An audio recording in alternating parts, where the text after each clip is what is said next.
When I am tapped in and tuned in and in my practice, everything around my business comes with ease too, because I know what decisions to make. And if I get caught up in the idea of something else, like success for the reason of success, or I'm struggling uphill, not listening to the signs that are kind of around telling me to go another direction, and I lose that spiritual aspect of building the business, then it's super hard.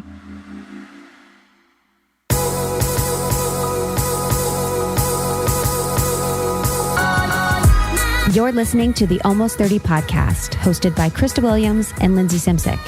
Almost 30 started as a conversation about the transition from our 20s to our 30s. But then we realized life is full of transitions. So we expanded our mission. We are an intuition-led, wellness-focused lifestyle podcast that promises to deliver authentic conversations, diverse points of view, and insights rooted in optimism, growth, and intention. The Almost 30 Nation community is a group of purposeful dreamers who are smart, passionate, and always seeking the full potential in every aspect of their lives. At Almost 30, we're making magic together. We dream it, and then we do it. Thanks so much for tuning into the Almost 30 podcast. Here we go.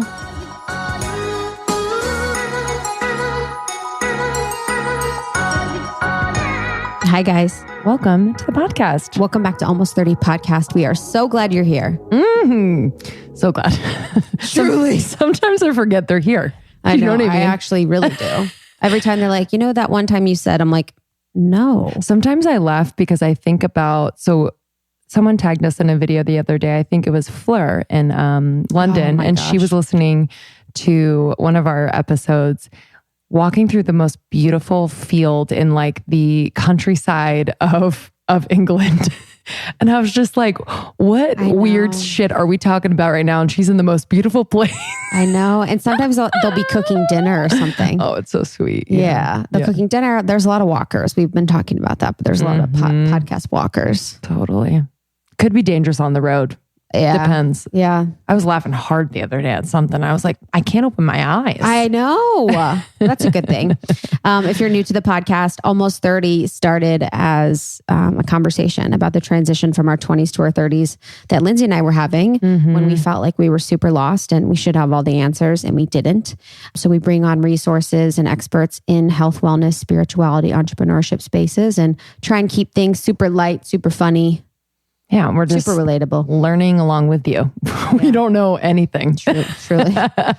So if you feel like you don't know anything, you're not alone. And yeah, we just have created, I don't even know if we've created, it's just a community has formed and you've really created it all over the world. Women all over the world connecting with one another, supporting one another, laughing, helping heal one another by conversations. It's been really beautiful to witness, and we're just honored to be a part of it. There was a crazy email the other day.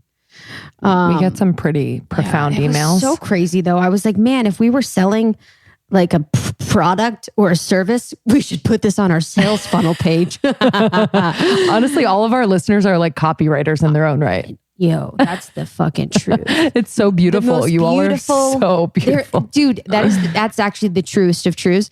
Any emails that we get or even reviews are just like so artfully crafted. So it's crazy. The vocab is on point. They're touching. So Sierra said, I wanted to tell you girls how you have completely changed my life. I've listened to all your podcast episodes in the past 9 months, and you've given me the confidence to branch out and really be myself. In the past couple of months, I went from making $18,000 a year to being able to make five-figure months and set myself up for a 6-figure year income. That is insane. I'm like, how? What? I mean, I know exactly what she's saying. It's not like we have podcasts on like how to make a 6-figure income, but like, I think you have it right, Sierra, in that, taking care of yourself is such a huge part of being an entrepreneur and finding success and building meaningful relationships in your business We world. do have great entrepreneurial. Oh, for sure. Podcasts. I'm just saying, like, we're not touting that, like, you can go from 5 figures to 6 figures. Totally. Can you imagine if that was our tagline? Because we're not there yet. So can you imagine? I know that's why I think that email was particularly funny. It was so beautiful and poignant, but it was just like, this is the thing that most people that are selling things want. That's the kind of feedback that they want. And it's just funny that we get it and we're not, not even going for it. It's the goal is for people to be better and feel better and to support one another in a more kind way for people to be themselves. So it's funny that that's like a product of that, Totally. But good for you, girl. Damn. Yeah, damn. Come on. Teach us your ways. Honestly. Yeah. So thanks to you all. We really, we're on tour now, and it's just a great reminder every few weeks when we are in a new city that this thing is much bigger than Krista and I. And it's, I think, I don't know, easier is the word, but like it's just more fulfilling to serve something that isn't about us. Yeah. I mean, 100%. Literally. Because we're doing enough work on ourselves. Honestly, it's painful. Dude, it's honestly getting old. So intense. It's getting old. I had that session yesterday, which I can talk about on another podcast. Yeah. But the past life regression, I did a past life regression yesterday, and I was just like, dude, I'm over fucking self-development work. Not over it. I was sitting there and I'm like, this is so hard. It seems so fluffy at points because there's such a part of self-development and the self-development space or the self-improvement space that is very soft. And self-love is such a big aspect of that. And with self-love is self-care. So it can be the bubble baths and all that really juicy, beautiful things. But the real work is the part that is hard and the parts of you that you don't want to look at. Yeah. So it's like every time I'm just like, God damn it. Like you think that you're fine and you think that you're on a path at one point, because you're living a life where you have these systems set up where you're validated in the ways that, you seek. But it's like, dude, I'm just like, I thought. And sometimes too, there's a lot of things with people, in our age and our demographic, I guess, women that I'm around and that I see that have their work to do. And sometimes I hear them say their work and I identify with it, but then I don't know if it's fully mine. And not saying that I don't have work because I have tons, but sometimes I take on everyone's work and I'm assumptive of everyone's work and I don't know clearly what my work is. And it feels overwhelming because it feels like so much.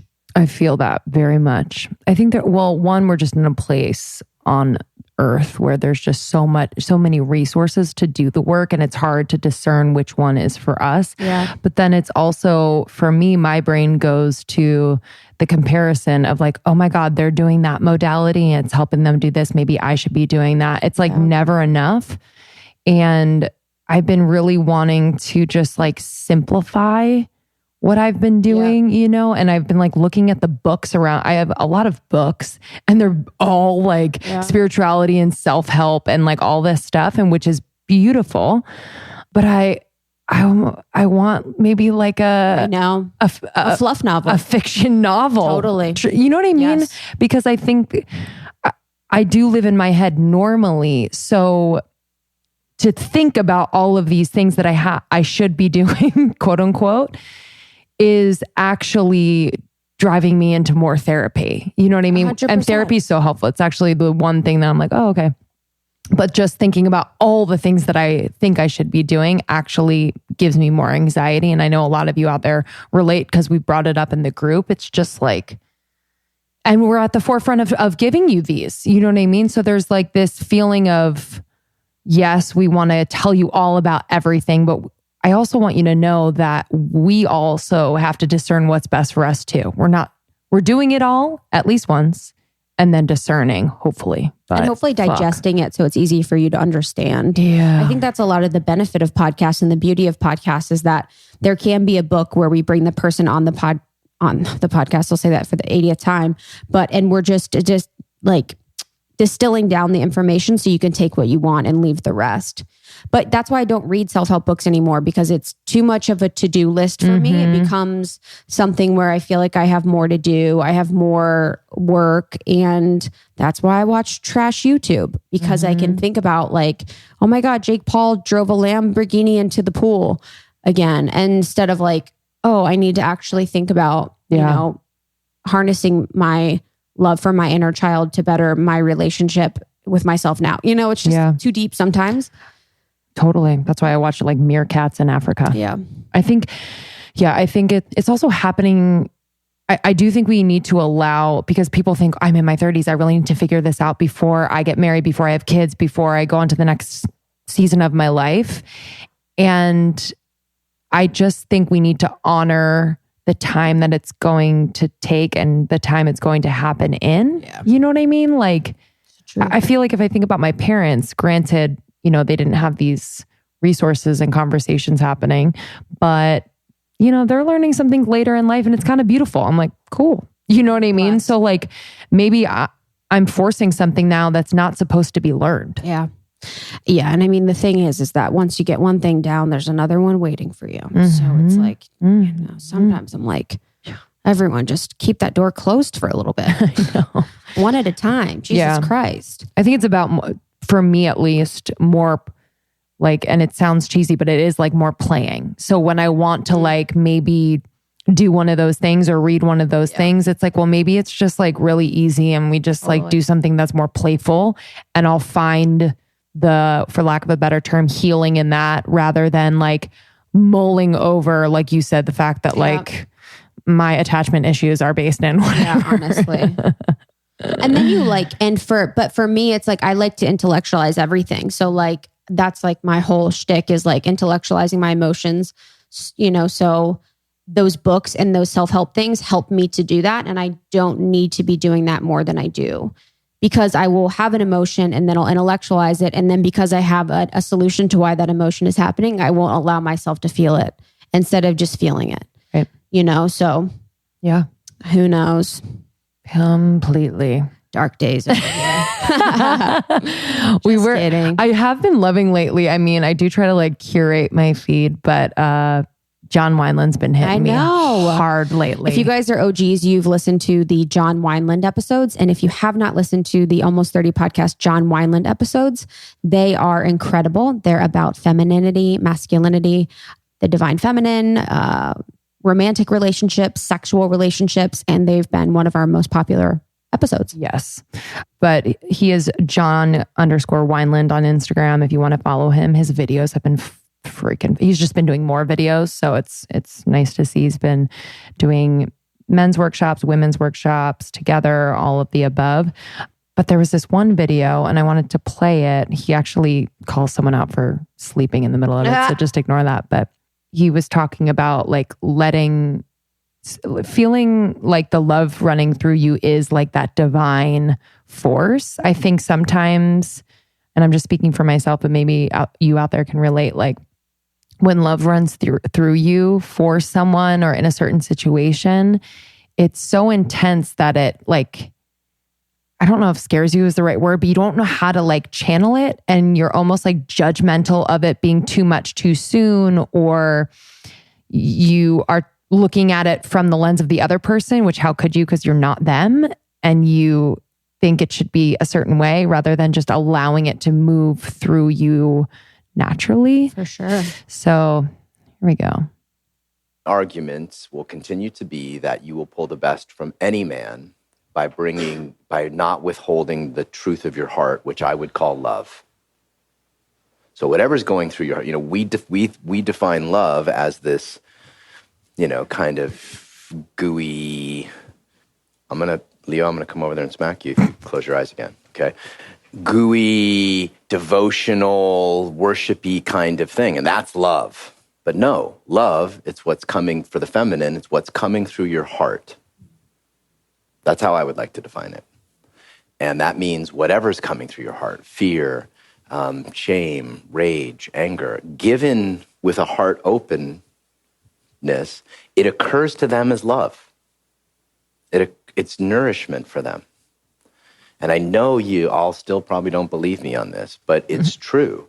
And it just takes a ridiculous amount of courage to keep bringing it. And keep bringing it, and keep bringing it, and keep bringing it until they pop. I'm sure you've had an argument. Haven't you guys had an argument like where, you know, you're crying and screaming and you're so upset that you can't help but reveal the truth of your heart, and all of a sudden something deeper shows up in them. Have you guys all had that experience? Yeah. Right? That's what happened in that moment. I'm just arguing that it can happen a lot more, and it can happen with some intention and some consciousness. And the intention I want you to leave here with is revealing my heart, right? Revealing the truth of my heart and amplifying that truth. will bring the best out of the masculine. Ayo. Love that. Yeah, I mean, you know what I was thinking of when we had our first soul cycle ride. Real quick. Oh, shit. Yo, so our first event for Almost 30 podcast, like 2.5 years This ago. better have to do with the divine love flowing through your goddamn heart. It has to do with us playing too long of a quote. That was incredible, and it was perfect. It was IGTV. It needed to be longer. Yeah. But so we had our first event, our Soul Cycle Ride 2.5 years ago, and we were like made this special quote thing.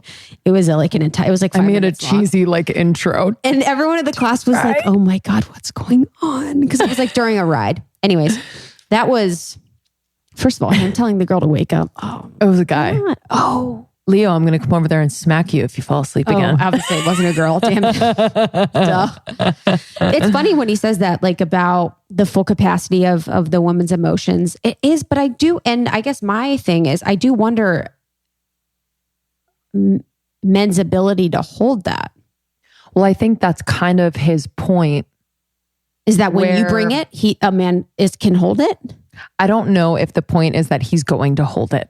I think it's like this is what I'm getting from it, where it's like the exposure to it and the energy behind it. You know, if you are arguing or saying something forceful with an open heart, it's a different energy than resentment and a closed heart and pushing them away. I think it will garner a different response. I don't know if it might take them a little practice to be able to hold it in the way that you feel good about. But I do think it's going to elicit a different response. Yeah. It's an open. It's a conversation. It's like the subtext of it is like how dare you? Cause I fucking love you so much. You know what I mean? It's like, there's like love as the subtext, the whole expression of it. But like, ooh, I would think it's like harder. Dude, I don't know how to do that. Harder than it sounds. I don't know how to have like a rage with an open heart. Huh? Well, yeah. I know what he's talking about, but I don't know if I can do it. Yeah. Because there always is, or there seems to be like, if I think back, because I have been obviously out of the game for a little bit, but if I think back to my old relationship, like when I would get so mad, it would usually be like part of the purpose would be to teach him a lesson. And that's true. You know what I mean? So maybe it's like releasing that. Yeah. And it's more about just like expressing fully and honestly what's actually going on rather than tacking on like, well, I got to teach him, so I can't be loving right now. Like he's got to know. Yeah. You know what I mean? Yeah. Yeah, there is like I think it's the vulnerability there. Yeah. That really gives it. Completely. And the vulnerability and the opportunity for him to kind of show up too. Yeah. I haven't had a fight like that too. And you know, I haven't in years where it's been like that passionate type of thing. I used to fight like that, but I always wonder if that was like my own emotional manipulation. Yeah. Sometimes I would like go there emotional, and this is kind of me in my head. Maybe this is right, maybe it's wrong, but I'm like, I wonder if I was just emotionally manipulating them by like going to the extreme so that they would like concede with everything that I wanted. But you were also a different person then. 100, you know, 100. So. But you know, and this could be true, it could be not. You know, I'm probably not giving myself enough credit, but it just is like something I think about, because I do think that for a lot of men, they don't have that same emotional range. Mm-hmm. So if you go super high, they're most likely going to meet you somewhere. Yeah. You know, maybe I had an open heart. Who knows? Maybe it was open-hearted. Maybe I was crazy. Maybe I was crazy and was open-hearted. I'm dating someone now, and I'm going to take who told us not to talk about your relationship on the podcast if they're new. So I'm really not going to talk too much about it, but don't ask us questions. Don't ask. Don't write in. Your letters are going to go in honestly, in the fire. Don't set me up on any other dates. But I will say, just because I think, you know, a lot of people experience it where, you know, it's the beginning and you're feeling all the feelings and they're like rushing in, because I haven't had them rush in a very long time. And I'm like, whoa, it's like literally like, I almost don't want them to rush in this fast. It's not fast. It's actually been quite steady, but like I feel a lot initially or all the time. So there is a balance of like allowing it to come through and expressing it, because if I hold it back, then I resent the fact that I can't express it when he doesn't even know this is going on. You know what I mean? Yeah. Like he doesn't know that I want to express all these things. So I start to resent him for my inability to just express. This hasn't happened. I'm just saying this is kind of a pattern that I've noticed about myself. So I really am now very aware of, expressing that I'm going to just call it love for, you know what I mean? It's like, it's so early. I'm not saying that way, but it's like, you just feel something for that person. So allowing it to come through organically and have it grow steadily and have him receive that. Sometimes I would like pull back because I'm like, they're not ready to receive it. And I'm just like, I need to give them enough credit that they are able to receive it and want to. Maybe the reaction will be weird. Maybe they'll like be like, oh, okay. And then like process it at another time. But I'm not going to hold back and then be resentful because I'm holding back.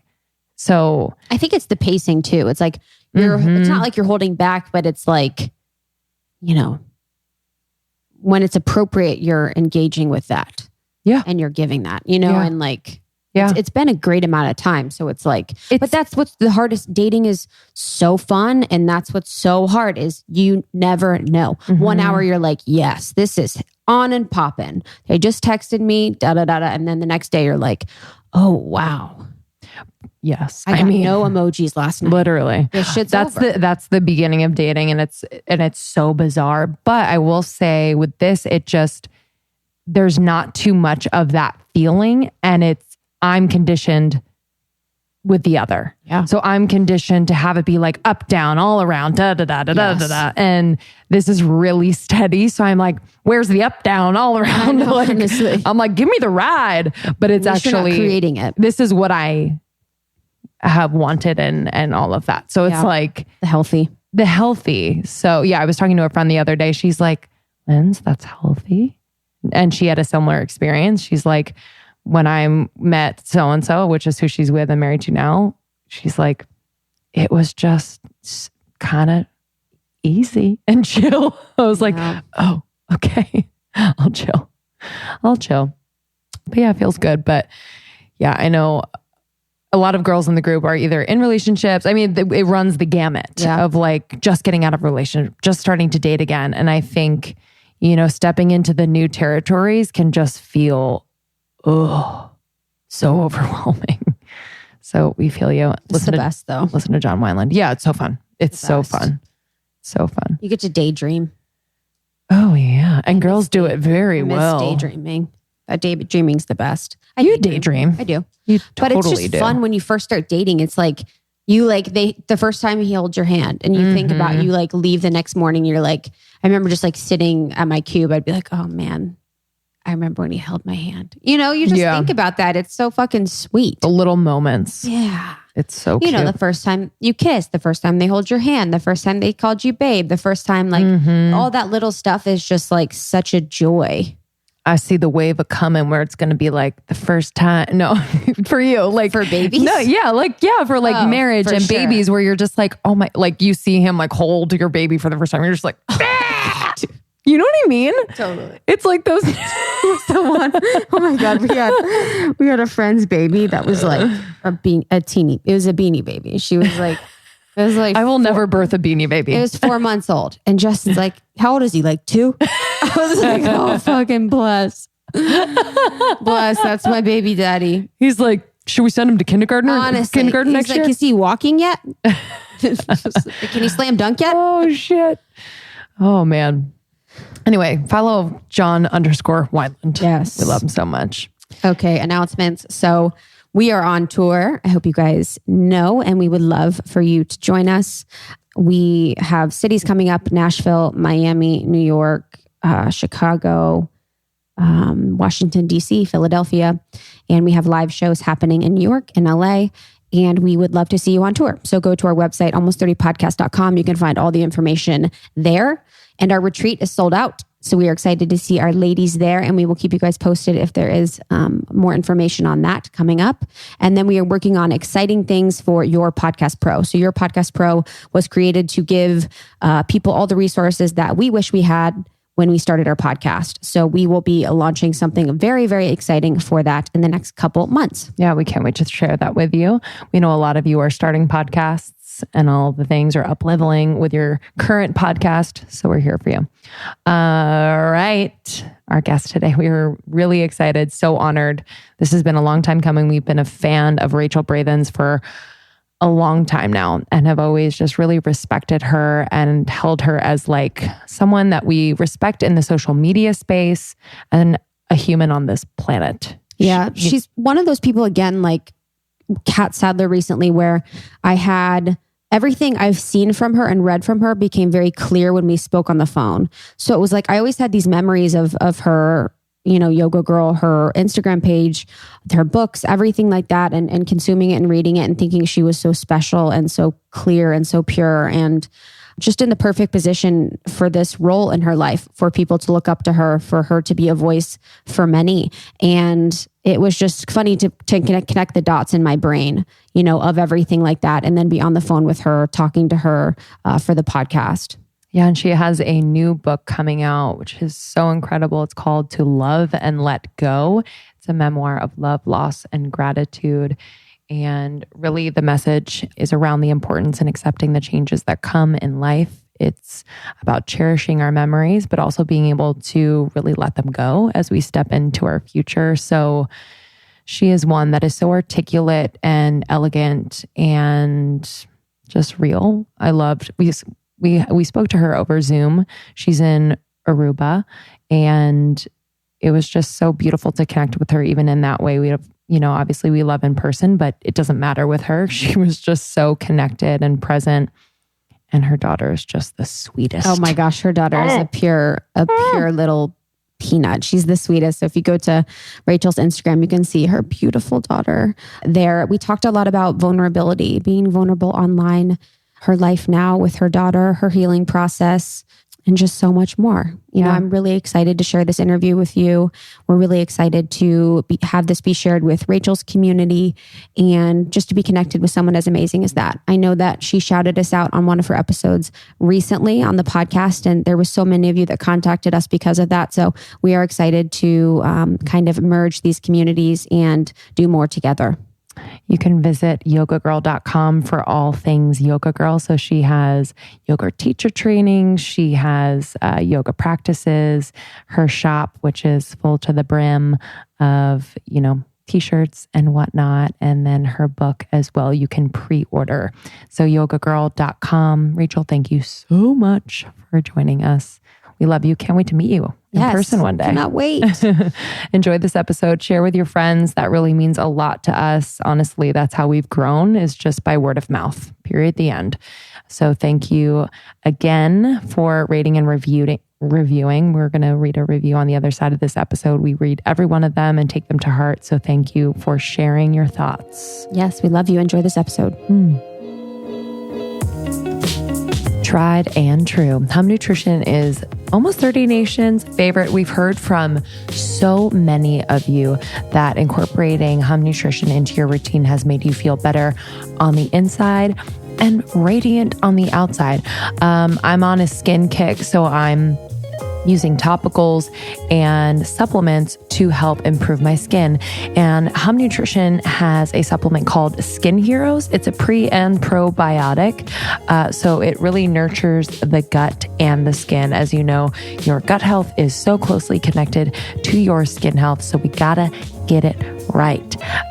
This is for acne-prone skin, non-cystic, and I'm seeing incredible results. So I'm no longer getting these really inflamed breakouts. Everything has settled down completely, and I'm just really happy with it. I also pair it with the red carpet, which is really great for your hair and skin. So it hydrates your hair and your skin cells. You'll find black currant seed oil, oh man, I can't say these things. Gamma linolenic acid and vitamin E. Vitamin E is crucial for healthy skin. So I pair those together. I've seen great results, and I'd love to know how you guys are feeling. So go to humannutrition.com. You take a quick quiz. It takes about 3-5 minutes, and a certified nutritionist will recommend 5 different supplements just to get you started. And then you can just shop around. They have so many amazing products. I love the Hum Collagen Pop. I pop that in my water when I need my kick of collagen for my hair, skin, and nails. I mean, you can never get enough, truly.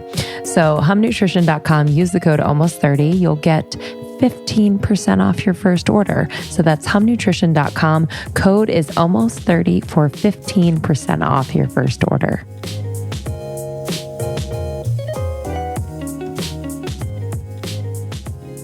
Oh, well, we jump right in. We're so excited to have you. As Krista said, we've just admired you from afar for a very long time.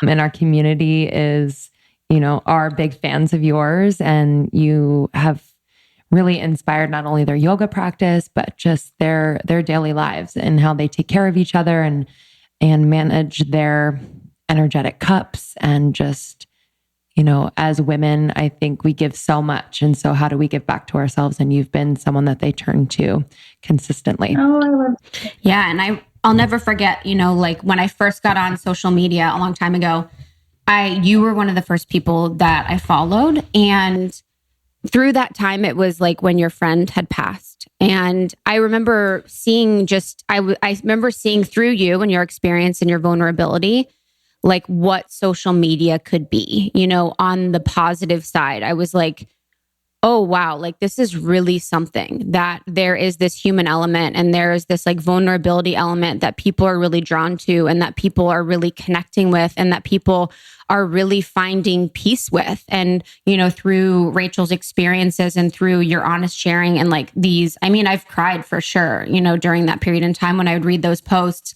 It was so powerful. And you have been like one of the leaders of creating social media to be something that could sustain a life, but also that can inspire and evoke emotion and create positive change, when there is so much that is happening on social media that can be negative and bring you down. So thank you so much for that. That was so beautiful. But just to get started for our girls, I would love to hear. So, you are from Sweden, Costa Rica, Aruba. You've done so much. You're a mom. You have a great husband, this booming businesses that are heart-centered, and you also give back. So how did you, from when you started and when you grew up, like what was the original vision you had for your life when you were younger? And when did things start to take a turn where you were like, okay, I'm noticing that there is this path that is being provided and laid out for me and I need to follow it? That's such an interesting question, because I could have never in a million years imagined that this would be my life. I come from a past that has been just overwhelmingly challenging. I struggle right now because I think if you've had a difficult childhood or you've overcome challenging things, and in my specific family, we have a lot of depression and suicide and death and just divorce and a lot of mess. And I've told that story so many times of how difficult everything was. And I'm kind of in my own spiritual practice right now of not rewriting that story, but it comes almost like with this little golden dust now when I think about it, because it was a lot of shit. It was really, really difficult. But it led me to this really beautiful place. And when I was young, or when I was kind of preteen, when I would think about my life, everything was so challenging for me that I could not envision even a time where I would just be happy. I didn't know what that feeling even was. It was just like, I came from so much struggle, so much hardship. I had a terrible relationship with myself, with my body. I never remember having that future looking of, one day, things are going to be good, or one day I'm going to have a family, or one day. So I don't even know really what I wanted to be, when I grew up, because I was just working really hard to survive. So it's funny to sit here now on the other end of that, like, how things pan out in the end. You never know. So you mentioned when you were a teenager, things were really hard. Can you kind of get specific about that? I think a lot of people in their teens just kind of lose themselves. And so like, what did you turn to kind of numb those feelings? And then what was the turning point where you really started to go inward? Yeah. And I mean, if I look back, I can look back at not just my own past, but then I have to look back at my parents, and then I look at my grandparents. And so many of us, we come from this lineage of trauma that's just passed on from generation to generation. And I think it's really hard to get away from if we have that history of struggle, which all of us in different shapes or forms, we all do. So when I was little, I was 5 years old when my mom lost her husband or her fiance in a plane crash. Like the year they were supposed to get married, we had just bought a house. It was this kind of happy time in our lives. And then he traumatically died, and she tried to commit suicide. And it was kind of the beginning of my childhood living with a mother who just didn't want to live. So for me, no matter what came my way, other challenges and things like that, that has been the biggest struggle of my life, has been worrying about my mother's health, or kind of having this feeling like I am responsible for her well-being since I was 5, since I was a little girl. So when I was little, I was the perfect girl. I remember I always did great in school, always cleaned my room, always did everything right. And then I hit 12 and was like, fuck this shit. Fuck my family, and I became this total rebel, and I turned toward alcohol. Was always kind of my main go-to when I was that young, but cigarettes, drugs, alcohol in huge quantities, shitty guys, shitty friends. I mean, yeah, just not good stuff. Yeah, it's like drawing in whatever's near to you.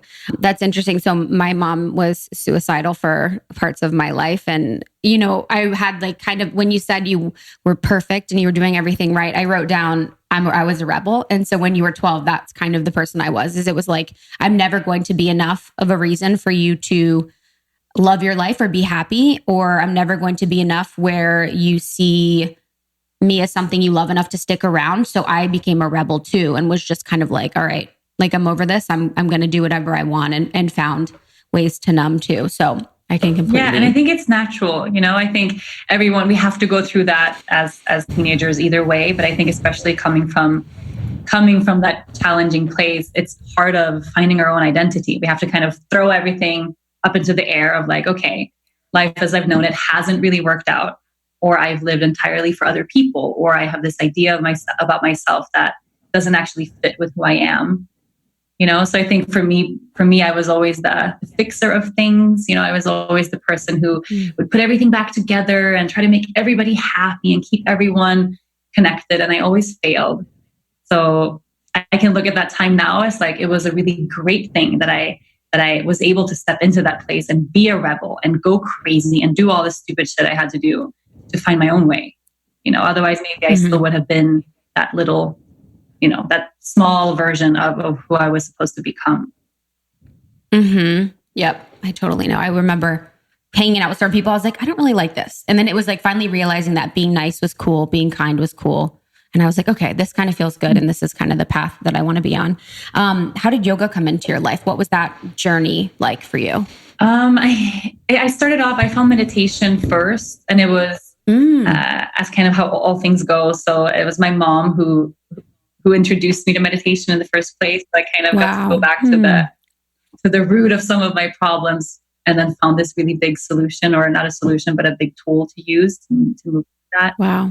So I got really into Osho's teachings when I was about 17, and I was doing dynamic meditations, and then I got into TM for a while, and then Vipassana style meditation, and it was a way for me to quiet my mind. That kind of, especially as teenagers, I think that kind of judgmental, sometimes hateful voice that's in the back of your head telling you about all the things that, you're not doing right, or all the ways you're not good enough. I think meditation for me was the first time in my life that I could quiet that voice. So I didn't have one of those yoga awakenings, that people have. They take a class and they're like, oh my God, yoga, this is it. But for me, it was this gradual practice of finding meditation. And then it took about 2 more years before I was, had a real moment on a yoga mat. What did that consistency look like? Because I can imagine at that age, kids are kind of like drawn to different things and have just a little bit of a natural attention disorder because they want to try everything. So how did you consistently commit to meditation? And, besides quieting your mind, did you have downloads? Like, how did you kind of explain that? Or did you just like have a knowing?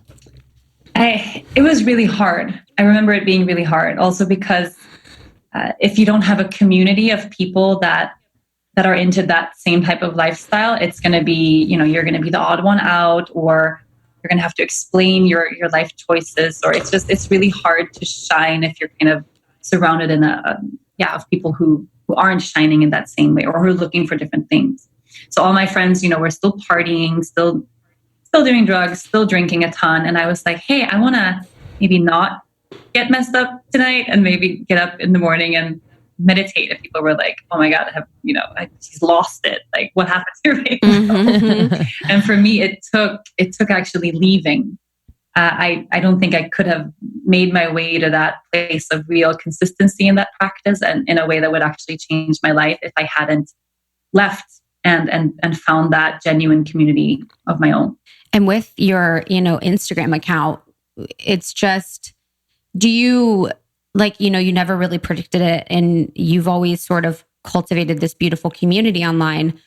What was like the moment where you're like, oh my God, like this is really taking on a life of its own. I have so many eyes on me. And have you ever had vulnerability hangover?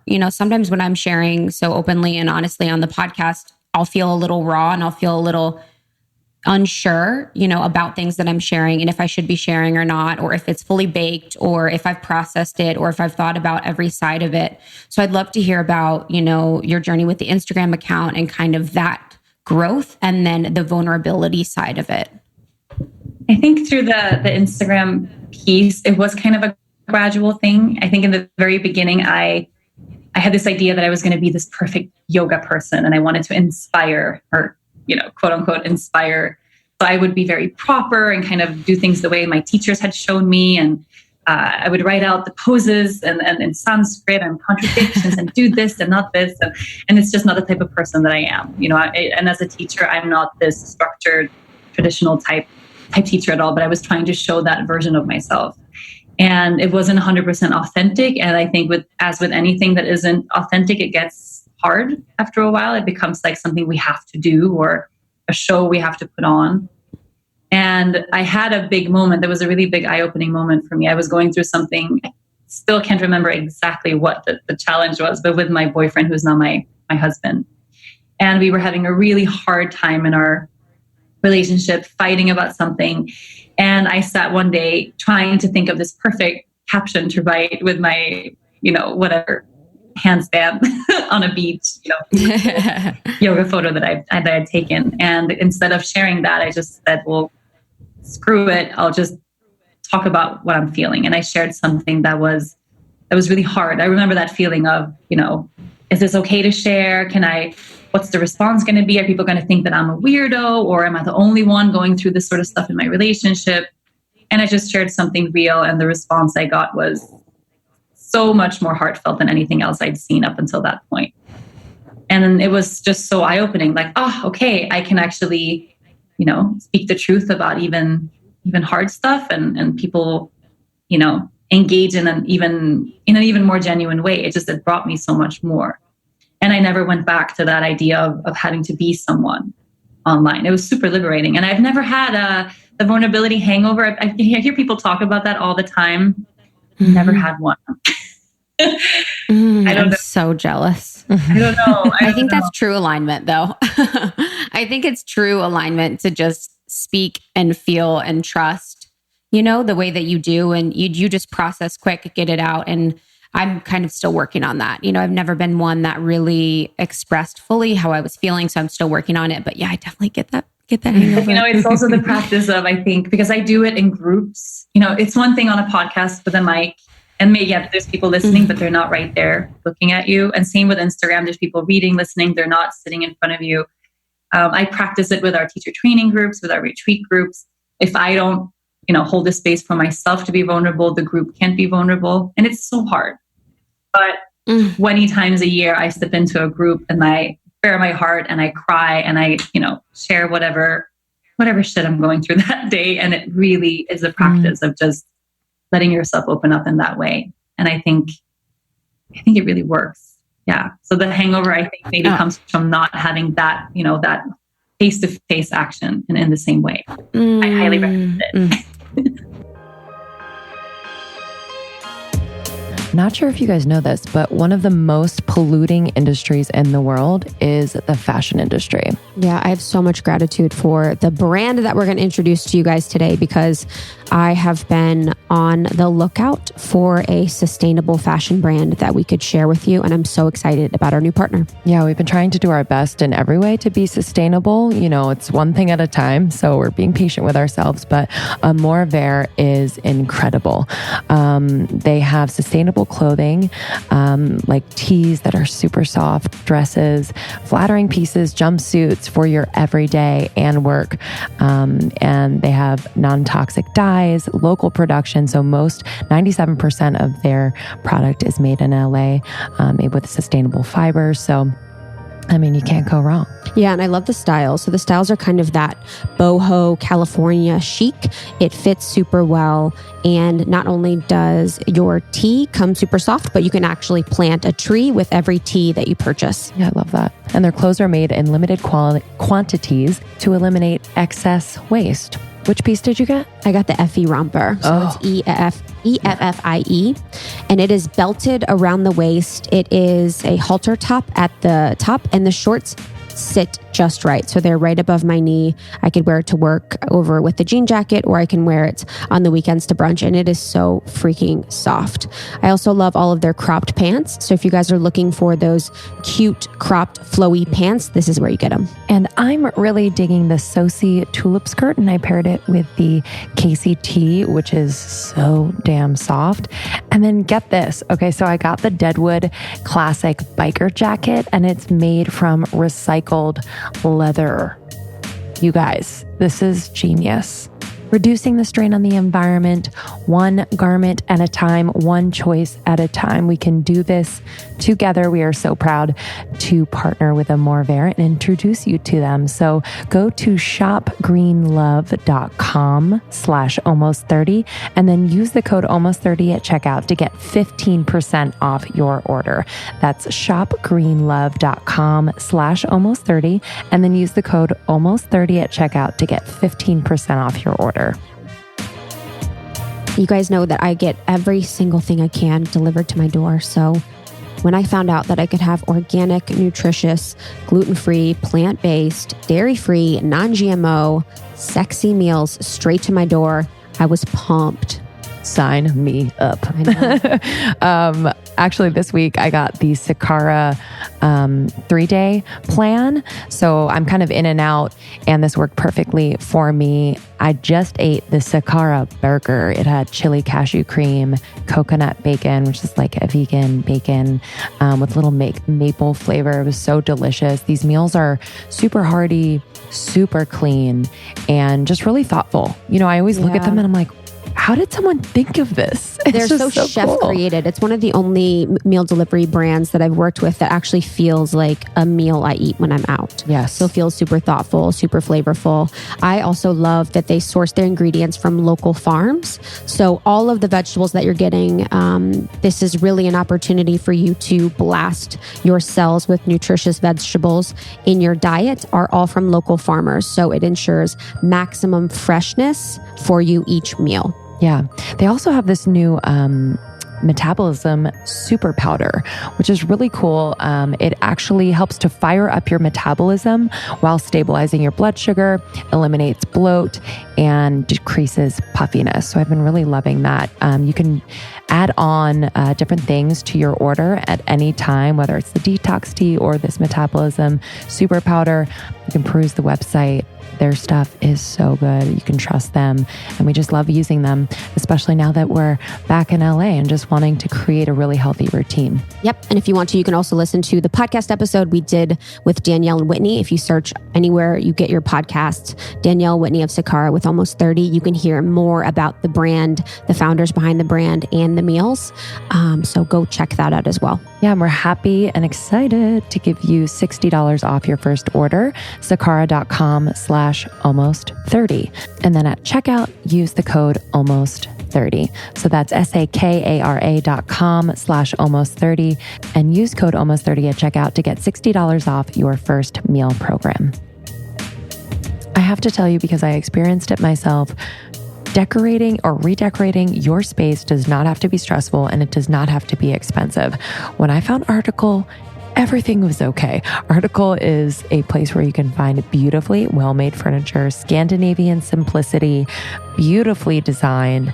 It's an online-only furniture company, and they eliminate the layers of traditional retail. So that means no showrooms, no salespeople.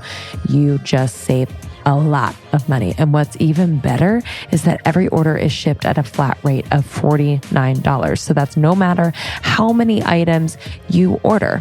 And right now, I am just oogling at the Great Outdoors.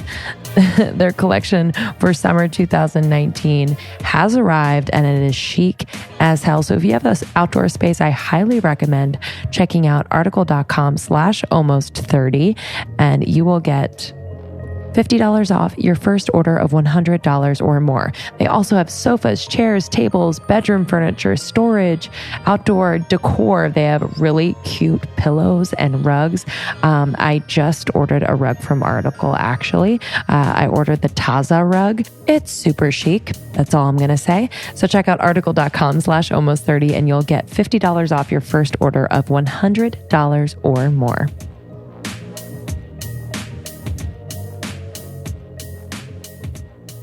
You have a lot of touch points for people to communicate with you, express themselves and what they're going through, and vice versa. So how do you kind of manage your energy as you consistently communicate through, in person with your retreats and teacher training, and then, on Instagram and podcasts? It's like, how do you manage that and really take time for yourself? I assume meditation, but as a part of it, but, women were really good multitaskers, but we're not always feeling amazing as we multitask. So how are you able to manage that? I don't know. Maybe you guys have some advice for me. Like, how do you... Girl. Life force energy. I mean, it's so hard. It's super hard. Do you get overwhelmed? Like, does it just some days? Yeah. I mean, I have an example from this morning. So I'm at my studio right now, my yoga studio in Aruba. I have an office in the back, and we have 50 people in class. And what I will do if I'm feeling okay, I'm not super feeling, I don't want to leave this class and talk to 1,000 people or immediately go out into our cafe. And it's just this overwhelming sense. So I have this unspoken agreement with the girls who work at the studio where sometimes I'll just kind of leave the shala and I leave a little early, or I won't say anything. I won't take the time to kind of talk to everybody afterwards. And I just sneak out. And then I hide in my office and I ask someone, hey, can you grab me a coffee, instead of go out in the cafe? And I feel sometimes like a shitty person, like, hey, it's my responsibility to be out there and talk to every single person that's here all day. Because what if someone came here and they're here once and they want to say hi, and I'm here, but I'm not giving them that chance. And I used to do that. And I would just totally overexert myself in a way where I felt like, actually my job is to conserve my energy. So if I have that kind of day where I feel like I can't take that intense, that overwhelming amount of people, then I have to give myself that break. But I still don't know how to do it without feeling a little guilty. Like I'm hiding in my office. It's a weird thing, but it's super hard. I don't know. We've been like, when we do events or retreats, or even more so when we're like watching like the greats, speaking, I'll always notice it's like they come in right when they start, they leave a few seconds early to just be out, to kind of not, get in that energy all the time of like engaging so much with people. It's really interesting. Sometimes people will, of course, but the practices that we've seen of like some of the big people, it's like protecting their energy. And it's funny with, sometimes with us too, I'll feel that where we'll have people where I'm like, oh, I feel guilty that I'm not connecting more. Like if we see someone on the street, I'm like following them around. They like want to get me to get away from them because I feel like I need to give them so much. But a lot of times it's like you've already given them so much, like that's what I try and remember is that like the free content every week on the podcast, like this is my life and I work every day to provide them everything that I'm hopeful that they could get from it. And so for you, it's like you already give them your entire life's work and everything that you do is for the community and for the people that you serve. So it's like you can't really give them any more. But it's hard to find that line. I mean, it's really hard to find that balance, I think, in every area, especially if you have that, if it's real and it's heartfelt and it's not fake. Like if I go out there and I talk to people, it's going to be so genuine and heartfelt and they're here for really important reasons. I think it's just a constant practice of learning how to figure that out. And I think sometimes it's also okay to decide like, oh, I'm on now. And then I can rally and I can meet 1,000 people and it's no problem. But then I need 2 days to be totally alone and no one talk to me to kind of fill that back up. Totally. And with that, so with your retreat center, with your the online platform, and with your 3 nonprofits, and then your Instagram, and then your family, everything like that. But more specifically to the business, you are a very spiritual person. You are very connected to source. You are very connected to Mother Earth. You are very connected to yourself and your soul. How do you, or I guess what I'm getting to is the fact that oftentimes it's hard to merge spirituality and business and be a business person and make enough money to sustain yourself and support others. So how do you find those two worlds have collided for you where you can be both a spiritual person and business? I mean, if you want to live any semblance of, a normal life, I mean, I'm not sitting on some mountaintop in the Himalayas, meditating 15 hours a day. If you want to combine these two worlds, they have to align somehow. And I think that the idea of tapping into spirituality or being a spiritual person automatically means that you shun any type of material life or abundance. It's really outdated and it's just not true. And I mean, having a business should be a part of your spiritual practice because it's something that you're creating with your intentions, with your work, with your time every single day.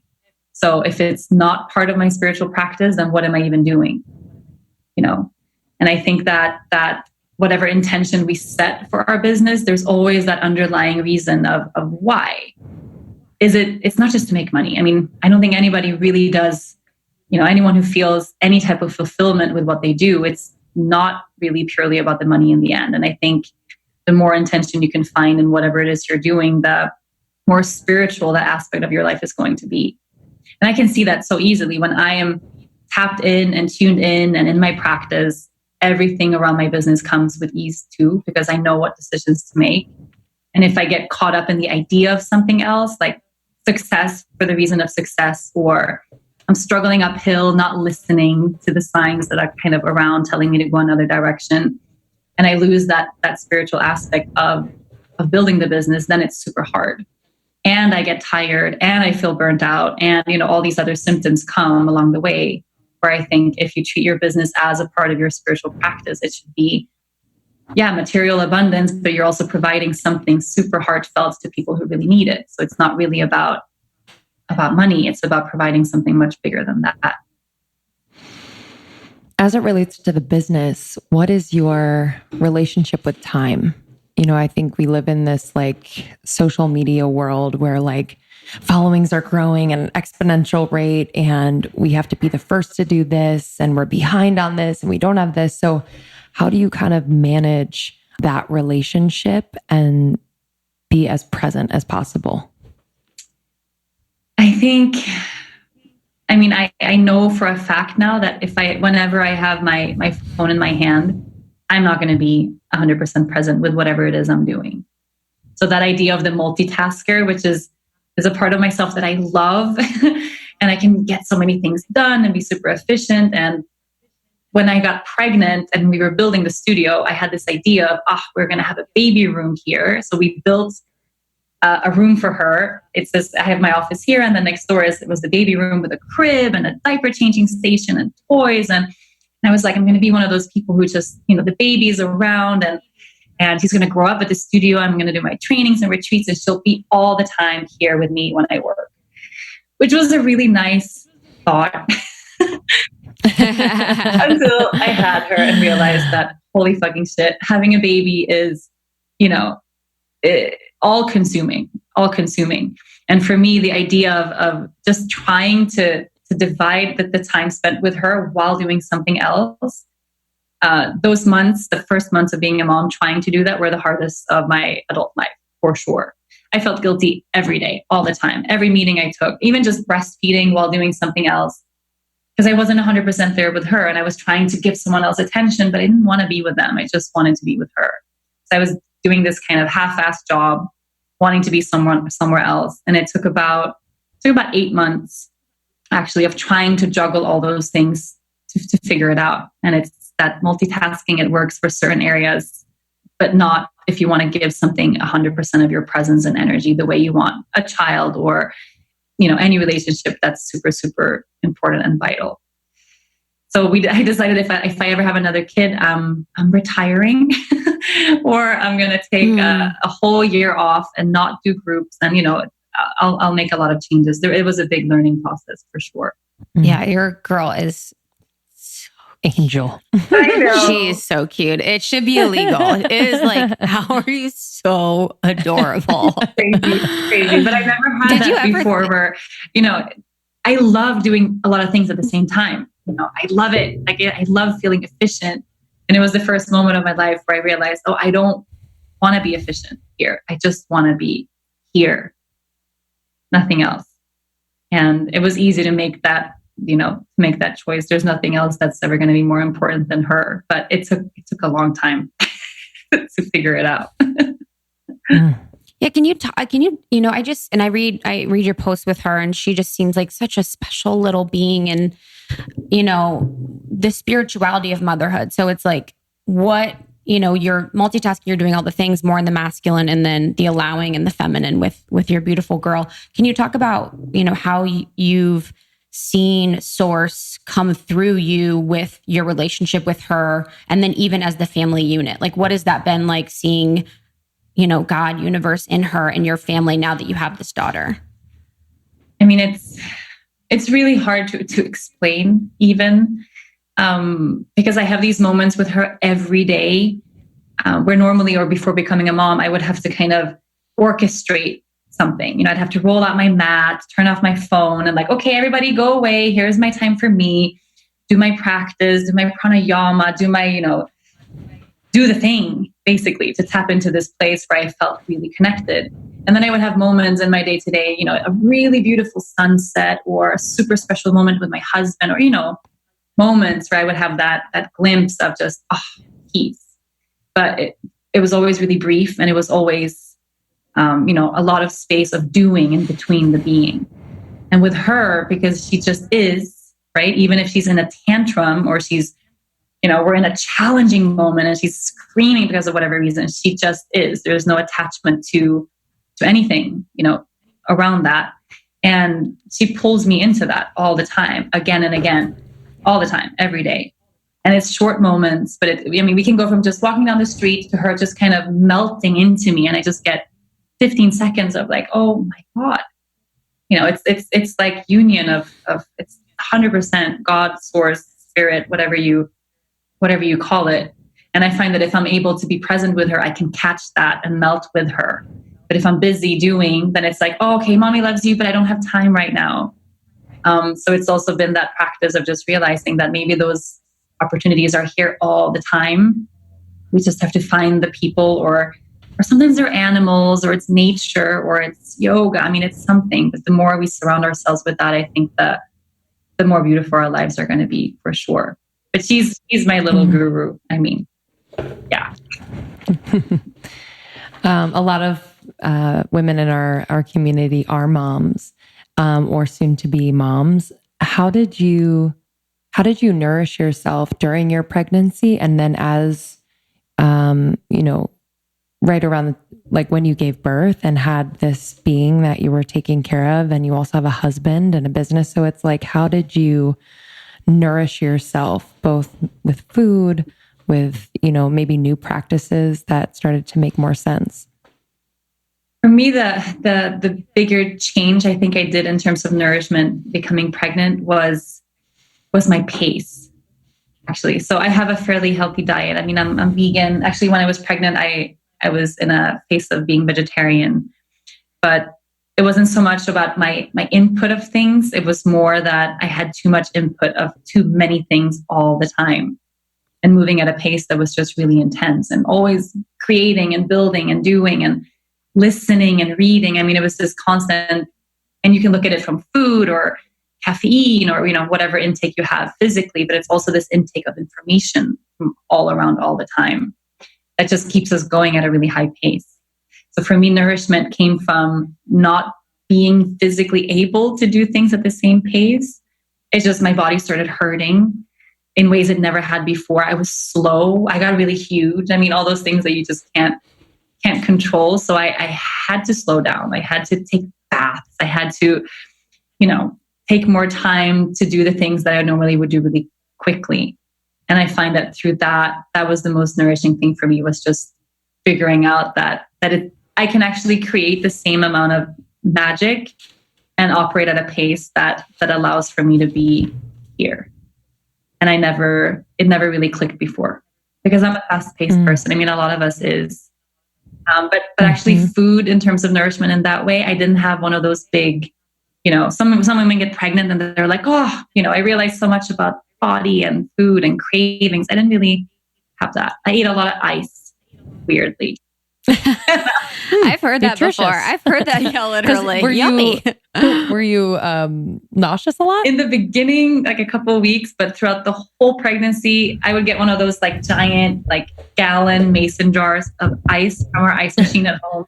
Oh my God. Yeah, and it's so bad for your teeth. That's what so bad, but whatever. Super weird. It's comforting. I would forego the ice and just be like, I'm having coconut ice cream.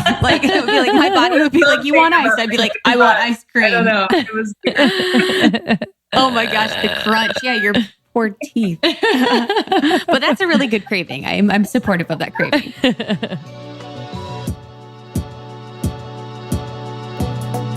Guys, I'm so excited about this sponsor. We are bringing something very new and exciting to you. We are giddy little girls. God has answered our prayers. So it's crazy. So when this brand reached out to me, I had heard of it before, but after trying it and doing lots of research, I couldn't be more excited. Slendier. They have pastas and different types of rice, ready to go meals, smoothies. Basically, they have these delicious vegetables that they use as replacements for pastas, for rice, for all of these amazing, normally very carb-laden, heavy dishes can now be keto, vegan, calorie low. Yeah, their main ingredient is konjac. It's the ancient Asian plant, which contains a lot of soluble fiber, and it keeps you really full for very long and super satisfied. Yeah, so it is fat, sugar, and gluten-free, and it is ideal for anyone with celiac. It's also vegan-friendly and has 12 calories per serving. So basically, you could do the whole box, which is what I do, and then I add their artichoke. They have an artichoke sauce. So it's like a red sauce that has tons of these delicious, soft artichokes in it. It's spicy. It's amazing. So this meal that feels like a heavy pasta that it makes me full for hours and hours is 200 calories. It's so delicious. I made the fettuccine the other day, and I just added a little pesto, and it was perfect. I just tossed it in the pan, heated it up. Yeah. You really don't need to heat it up that much. You can literally add it to a stir fry of vegetables and add a little coconut aminos. Yeah. Ask me for your recipes. It's super easy. They have an easy edamame bean fettuccine, a black bean fettuccine, a soybean fettuccine. So they're taking things like black beans, which are so good for you, have so much fiber, have so many nutrients, and making them into these spaghetti forms so that you can make them, like Lindsay said, just quickly on a pan with some pasta or coconut oil or avocado oil. Yeah, so you can find Slendier on Amazon. So search Amazon, Slendier, and you'll be blown away. Trust us. Let us know if you got it. Let us know what you like. Let's have a non-carb pasta conversation. We truly look like the Brady Bunch when we're on tour, rolling with all of our away luggage. Yeah, our through the whole airport. team on tour has away luggage. It's cute. I had it before we even started working with them, and I have loved my suitcase. Hard shell is life. It's life. And I've tried. I'm like, let me test this out. I've packed it to the brim. Yep. And and I'll sit on it, I'll zipper it, and you never know with the zippers. Sometimes zippers break. It's so annoying. And I've done some wild stuff with this suitcase, and it has withstood the test of my body weight, things inside of it. Yeah. It's awesome. Yeah. And it has the charger in it. So you can there's a battery pack in your suitcase that I've used a lot on tour for charging my phone, for charging my accessories. And it has been a lifesaver. I don't know why people didn't think of this earlier. And they have 2 different sizes of their carry-on. So both fit. It's like TSA standards and all of that. But the bigger carry-on is what we have, which is great. It's, again, super durable, very lightweight. So it's super, super light. And it's guaranteed to last a lifetime of travel. And if you want to try it, you can try it for 100 days. And if you don't like it, you can send it back. And what's also great, they'll fix or replace your bag if it ever gets damaged, which is really, really nice. So peruse the website. It's just nice to see the visual of it. They have different colors that you can choose from. And we just highly, highly recommend. Our travels would not be easy without them. I'm an all black girl. All my suitcases, my way luggage is black. Chloe's got the light blue. You have navy? I have navy and black. Yeah. Love Super it. sexy. Highly recommend. So if you'd like to try Away, you can get $20 off your suitcase by visiting awaytravel.com/almost30 and using the promo code almost30 during checkout. So that's awaytravel.com/almost30. Use the code almost30 at checkout for $20 off a suitcase.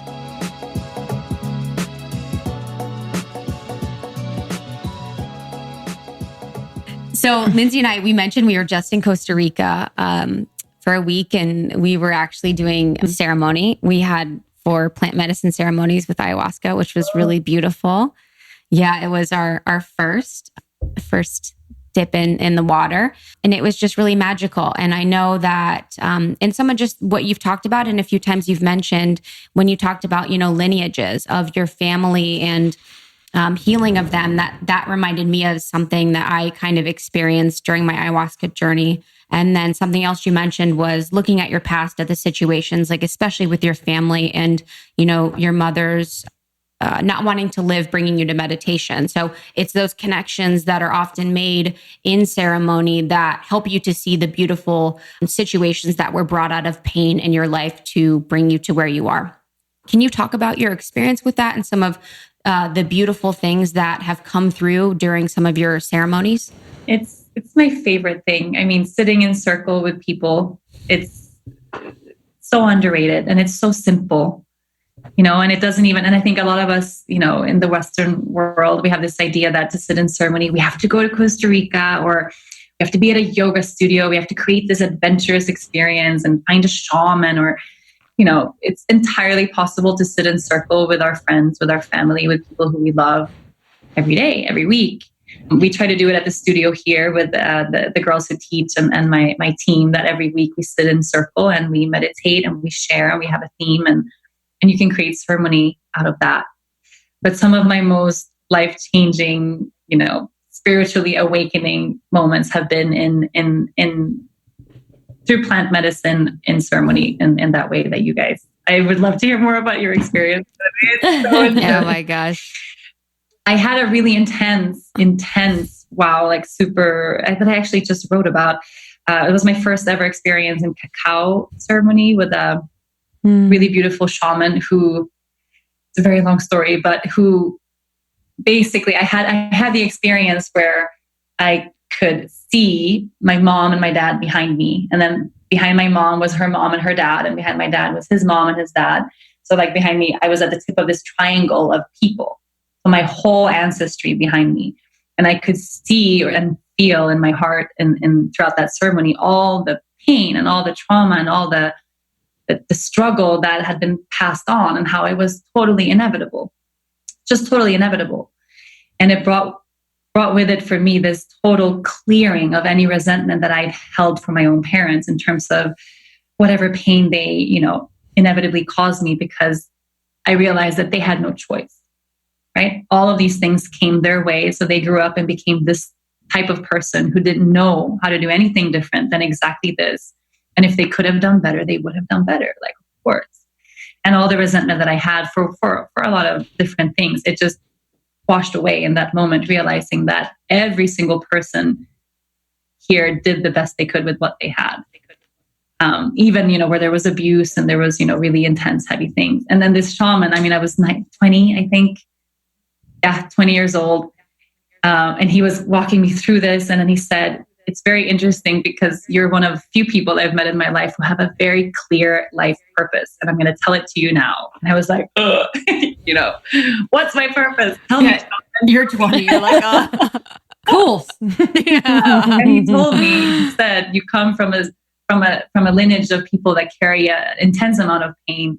And you'll be the first one in your entire, out of all of your ancestors, you'll be the first one to release this pain throughout your lifetime. And when you have a daughter, she won't pass it on to her. Wow. And he said that when you have a daughter, I was 20 years old, she'll be the first one born in your family who won't carry this pain because you'll spend your lifetime releasing it. And it was so clear as truth. And this was 10 years ago. And now I have a daughter, and it's just so evidently clear. And also with a lot of the healing that I've gone through with my mom since being pregnant. And we talk about this stuff all the time. All the time. And it's totally true. Super trippy. Oh my gosh. Totally. I love that. It's a beautiful, we're fresh. We're real fresh. 2 days Very fresh. I've been like crying all the time. But it's like, it's a sense of just pride that, because it is really, really hard work. And so even though, our parents are probably not going to do ayahuasca to heal that, strained energetic cord that I attached to them and resented them for, for that to dissolve and to see them for who they really are is something that does feel like when I have kids, it's just not going to exist for them. And I just think that's so beautiful. And you should be so, so proud. And the other thing you mentioned about being in ceremony, I've never experienced ceremonies like we did during plant medicine. And it brought me to tears every time because we lose that sense that our life is just a string of these beautiful little ceremonies, every moment. And this is what someone, during our retreat said, every moment is your altar. So and I know that your yoga studio and how you teach, and I'm sure how you teach others incorporates, different ways to create ceremony and just to go deeper in every moment. So can you for those that might not ever take your class, although they can get it online, but where they can create ceremony in their everyday lives? Anything we do is always amplified by others. The community aspect is so important of everything we do. So it's always going to be harder to sit in meditation alone than it's going to be with people who are also in meditation around you, because we create that light and then we share it with everybody else. But little rituals in your day-to-day that you can do alone to remind you that, life is not just a string of this never-ending to-do list. Sometimes we wake up in the day and it's just one thing after the other of the things we think we have to do. And some things we have to do. We have to feed the kids. We have to go to work. We have to. But every single moment throughout that day can also be infused with this absolute feeling of reverence and purpose if we make space for that. And it requires another type of looking. I have a really good friend of mine who we have a lot of inside jokes about it, but she's so intensely in tune with spirit at all times that no matter what challenge comes your way, it's medicine. So we have these inside jokes where someone backed into the car and it's it's car medicine, it's if you look at life that way, it's super beautiful, so getting sick, it's some sort of medicine that you need in that moment to release whatever old or whatever pattern or whatever realization had to come from that. And I think having rituals in our day-to-day, beginning or ending or both, carving out that sacred time for yourself, it can totally change your whole day. whether it's having a gratitude practice in the morning or rolling out your mat or sitting in silence or sharing with a friend, or I'll pick an angel card like in a day. If I'm on the go, and then that card will tell me something, and it will say, it was my card yesterday, friendship. My daughter picked for me, friendship. And I'm like, oh, okay. And I take the time to call 3 of my friends, but just because I got that reminder. And then I had a really heartfelt conversation, and then I got to cry. And then it like created this whole thing out of my day just from having that little nudge of saying, hey, universe, talk to me. Like there is something greater out there that I have to lean on and rely on, in a sense, leaning into the not knowing, I think, is what opens up that space for feeling those sacred moments all the time, knowing that we're not in control. So creating ceremony for yourself, I mean, anyone can do it really anytime. Yeah. It's beautiful. It's interesting with the card pulling. It's like sometimes with cards, it's the universe is reacting to you and giving you a card to give you a message. And then in that sense, it's like you're reacting to the universe. So you didn't really know the message, but you kind of created the message, by calling your 3 friends, which is really beautiful. Last question from me. I just want to talk about your, foundations and, make sure our girls know that if there's ways to get involved, that they can do that. Thank you. That's so sweet. I don't know which one to choose. We have 3 major initiatives that I work with, but our newest one, it's called Yoga Girl Foundation. It's a brand new foundation.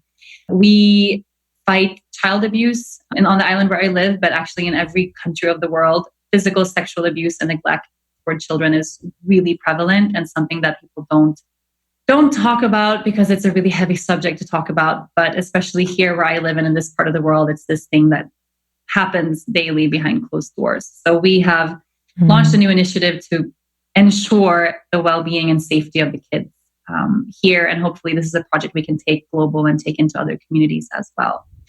It's new and it's exciting. And for me, it's a really heavy door to open. And it reminds me every day the balance of touching the painful things and then coming back into the light, whether it's within ourselves and our own spiritual practice of whatever is brought out through ceremony, the vulnerability, the work that we do every day, but then not forgetting that it can't end with us. We have to take whatever strength we source from there and then look up and look around and say, okay, who needs it? Who doesn't have the chance? There's people out there who could never in a million years think about the idea of, having time to sit down and draw angel cards in the morning. Like, holy shit, what a privilege. Go to retreats, do yoga, have the time, the money, the energy, the support to have that kind of lifestyle. It's a huge privilege and we have to use it to help people in need. There's just no other option. So I always encourage everyone, it doesn't have to be through my foundations, but everyone can be of service every day. So just all we have to do is look up and sometimes ask, if you don't know, tell the universe, I want to be of service, use me. And I promise you something is gonna come your way. And last question from me, your marriage, I think it's, from what I gather, on Instagram and just, following you that, there is a sacredness to your relationship, but I'm sure it doesn't feel like that all the time. So I'd love to know how you maintain connection now that you have a daughter, as your business continues to thrive and grow, as you travel. Are there practices, check-ins, things that you do that really serve that relationship?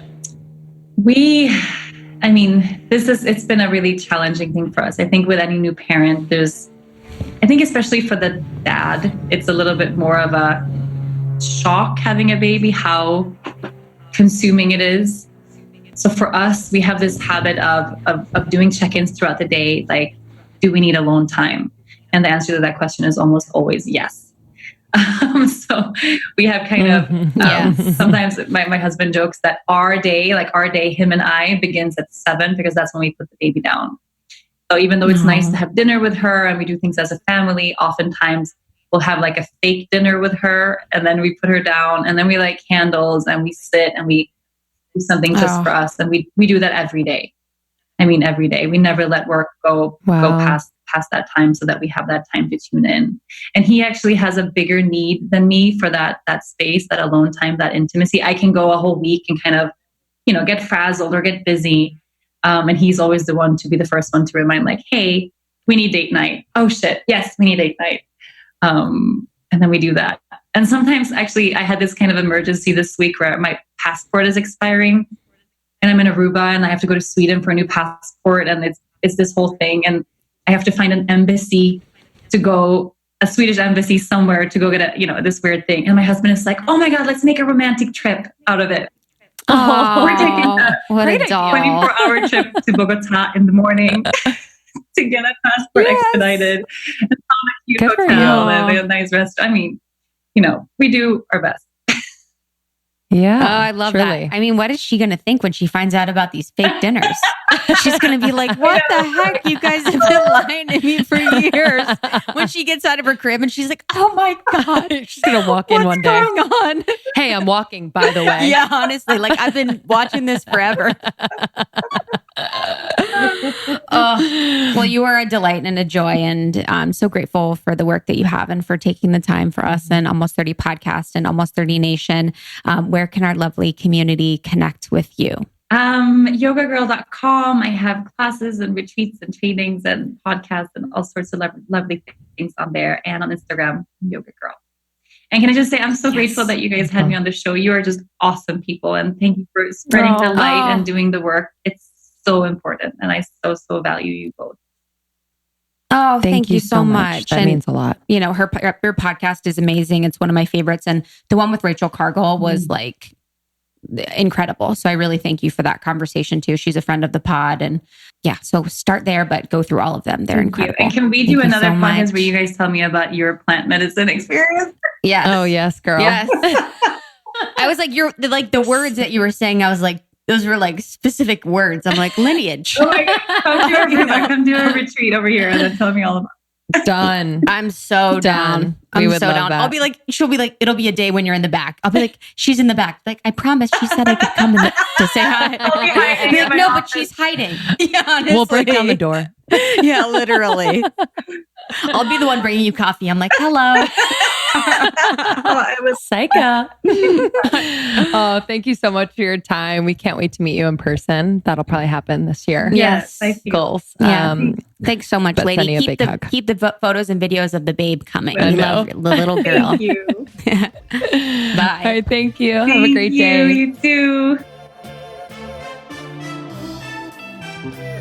Thank you so much, Rachel.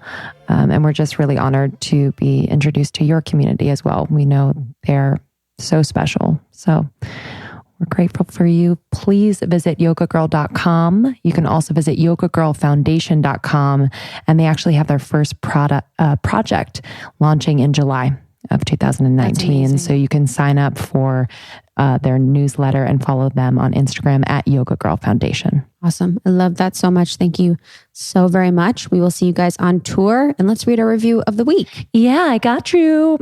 Love, 5 stars. I love what these women bring to the table. They curate incredible guests and interviews in a way that's casual and honest, but also asks the really important questions we want answers to. Also, they genuinely care about their listeners like a big community of friends, which is really beautiful. Thank you for doing what you do. That's from Allie in Canada. Oh, Thanks, we love girl. our Canadian fam. Thank you so much, honey. Appreciate the reviews. It is such a easy, free, kind way to show this podcast some love. We bring this content to you for free every single week. But we love you, and catch us on tour. almost30podcast.com/tour. And again, we have some new coming from Your Podcast Pro. So stay tuned for that. If you're starting a podcast or have one in existence already, we have the resources for you, new and improved, coming your way. So pumped about that. Awesome. We'll see you guys on the next one. Have a great, great day. Later.